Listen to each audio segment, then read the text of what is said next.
பிரியமானவர்களே, இயேசு கிறிஸ்துவின் நாமத்தில் உங்களுக்கு என் அன்பின் வாழ்த்துக்கள். இது இந்தோனேஷியா தேசத்தில் இருக்கிற ஜகார்த்தாவில் இந்த மாதிரி ஒரு மானியமெண்ட் அமைச்சிருக்கிறாங்க. லிபரேஷன் மானியமெண்ட்னு இதுக்கு பெயர். 1963 அதை கட்டி இருக்கிறாங்க. அதை பாருங்க, ஒரு மனிதன் விடுதலை பெற்ற அந்த கையில் இருக்கிற சங்கிலிகளை அருந்து விடுதலை பெற்ற சந்தோஷமாய் கரம் உயர்த்தி மகிழ்ச்சியை வெளிப்படுத்துவதை போல இந்த சிலை அமைக்கப்பட்டிருக்கிறது. இது எதற்காக அமைச்சிருக்கிறாங்கன்னு சொன்னா, ஒரு காலத்துல இந்த தேசம், இந்தோனேஷியா தேசம் டச்சுக்காரர்களுக்கு அடிமையாயிருந்தது. 350 வருஷம் டச்சு பீப்புள் இந்த தேசத்தை ஆளுகை செய்திருக்கிறாங்க. அதுல இருந்து அவங்க விடுதலை பெற்றாங்க. அதை நினைவு கூறும் வண்ணமாக இந்த மாதிரி ஒரு மானியமெண்ட்டை அமைச்சிருக்கிறாங்க. நாங்க விடுதலை பெற்று விட்டோம், 350 வருஷம் அடிமைத்தனத்திலிருந்து விடுதலை பெற்று விட்டோம் என்பதை நினைவு கூறும்படியாக. நிறைய தேசங்கள் அப்படிதான். அமெரிக்கா தேசமே இண்டிபெண்டன்ஸ் டே கொண்டாடுறாங்க. இந்தியாவில், பாகிஸ்தான்ல, ஸ்ரீலங்காவில் எல்லா தேசத்திலையுமே விடுதலை பெற்ற ஒரு நாளை கொண்டாடுறாங்கல்ல. ஏதோ ஒரு காரியத்துக்கு அடிமைப்பட்டது, அது மனுஷ அரசாங்கத்திற்கு. இது மாதிரி சில தேசங்கள் அடிமையா இருந்ததை நாம் அறிந்திருக்கிறோம். உங்க வாழ்க்கையில நீங்க விடுதலை பெற்ற நாடு எது? என்ன, நான் எங்க அடிமையா இல்லை. இப்ப சுதந்திர இந்தியாவில் இருக்கிற சுதந்திர தேசத்தில் இருக்கிறேன். இப்ப எங்களுடைய தேசம் இந்தோனேஷியா சுதந்திரம் அடைஞ்சிட்டு அப்படி சொல்றீங்களா? இருக்கலாம். ஆனா பாவம் செய்கிறவன் எவனும் பாவத்துக்கு அடிமையா இருக்கிறான்னு இயேசு கிறிஸ்து சொல்றார். ஏதோ ஒரு பாவம் உங்களை அடிமையாக்கி வச்சிருக்குது. அது மதுபான பழக்கமா இருக்கலாம், போதை வஸ்துகளை பயன்படுத்துகிற பழக்கமா இருக்கலாம், அப்புறம் செல்போனை தப்பா பயன்படுத்தி ஆபாச படங்களை பார்ப்பதா இருக்கலாம், ஏதோ ஒரு தவறான சுபாவமா இருக்கலாம், கோபம், எரிச்சல், வைராக்கியம், பகைகள், அது மாதிரி சில பாவ சுபாவங்களாக இருக்கலாம். வெளியே தெரியாத உள்ளுக்குள்ளே உங்களை பாதிக்கிற ஒரு விஷயமா இருக்கலாம். ஏதோ ஒரு அடிமைத்தனம். அந்த அடிமைத்தனத்தினால சமாதானம் பாதிக்கப்படுது, நிம்மதி பாதிக்கப்படுது, சந்தோஷமா ஆண்டவர் துதிக்க முடிகிறது இல்ல, மகிழ்ச்சியா இருக்க முடியல. அப்போ நீங்க விடுதலை அடையணும். அப்போ இதுல இருந்தெல்லாம் விடுதலை எப்படி பெறுவது? அதுக்குதான் ஒரு ரட்சகர் வேணும், விடுதலை அளிக்கிறவர்.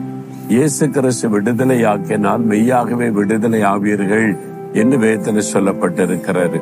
அவர் தான் உங்களுக்கு மெய்யான ஒரு ஆவிக்குரிய விடுதலையை தர முடியும். உங்களை அடிமைப்படுத்துகிற பாவ சாப கட்டுகளிலிருந்து விடுதலை தர முடியும். பாருங்களேன், மீகா 4ஆம் அதிகாரம் 10வது வசனத்துல, கர்த்தர் உன்னை உன் சத்துருக்கன் கைக்கு நீங்களாக்கி மீட்பார். கர்த்தர் உன்னை உன் சத்துருவின் கைக்கு நீங்களாக்கி மீட்பார். சத்துரு யாரு? பிசாசு. பாவத்தை காரணம் யாரு? பிசாசு. சாபத்தை காரணம் யாரு? பிசாசு. பயத்துக்கு காரணம் யாரு? பிசாசு. அவன் நம்முடைய சத்துரு. அவன் நம்மை பாயத்துக்கும் பாவத்துக்கும் அடிமைப்படுத்தி சிறுமைப்படுத்தி கொண்டிருக்கிறான்.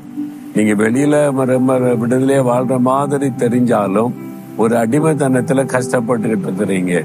பிசாசானவன் உங்களை அடிமையாக்கி வேதனைப்படுத்தி கொண்டிருக்கிறான். அந்த சத்துருவு கையிலிருந்து மீட்கத்தான் இயேசு சிலுவையில ரத்தம் சிந்தி மரித்தார். அவருடைய ரத்தத்தினால நம்ம மீட்பு உண்டு. நீங்க விசுவாசித்த இயேசுவே எனக்கு விடுதலை கொடுங்க, இந்த பாவ சாபத்திலிருந்து விடுதலை வேணும், பயத்திலிருந்து விடுதலை வேணும், இந்த பாவ குணத்திலிருந்து விடுதலை வேணும், நானும் விடுதலை பெற்ற மகிழ்ச்சியோடு துதிக்கணும்னு சொல்லி ஒப்பு கொடுத்தீங்கன்னா உடைய வாழ்க்கையில விடுதலை. ஒரு சகோதரர் பாருங்க, ஒரு பக்கம் ரொம்ப பக்தின்னா அப்படி பக்தி, தெய்வத்தை வணங்குவதில்லை. எங்க கோயில கண்டாலும் வணங்கிடுவாரு.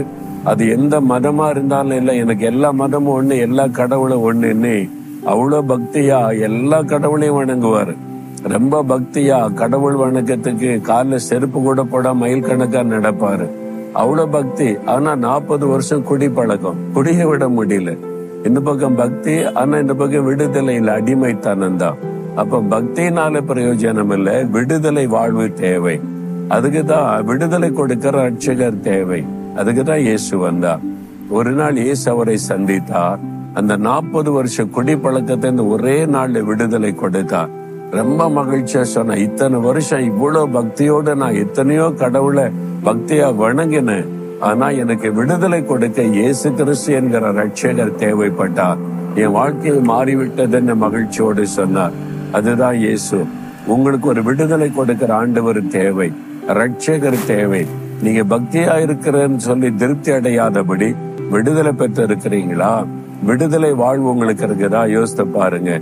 அந்த விடுதலை கொடுக்கத்தான் இயேசு இந்த உலகத்துல மனிதனாய் வந்தா. அதனால இயேசுவே, எனக்கு ஒரு மீட்பு வேணும், விடுதலை வேணும், எனக்கு விடுதலை தாங்கன்னு கேளுங்க. இன்றைக்கு விடுதலை உங்களுக்கு தருவார். இதயத்துல கை வைங்க. இயேசுவே, எனக்கு ஒரு விடுதலை வேணும், இன்றைக்கு என் விடுதலை நாளா இருக்கணும். இந்த பாவ பழக்கத்துல இந்த விடுதலை வேணும், பாவ சுபாவத்துல இந்த விடுதலை வேணும், இந்த அடிமைத்தனத்துல இருந்து எனக்கு விடுதலை வேணும். என்னை விடுதலைப்படுத்தி என்னை ஆசீர்வதிங்க. இயேசுவின் நாமத்தில் ஆமேன், ஆமேன்.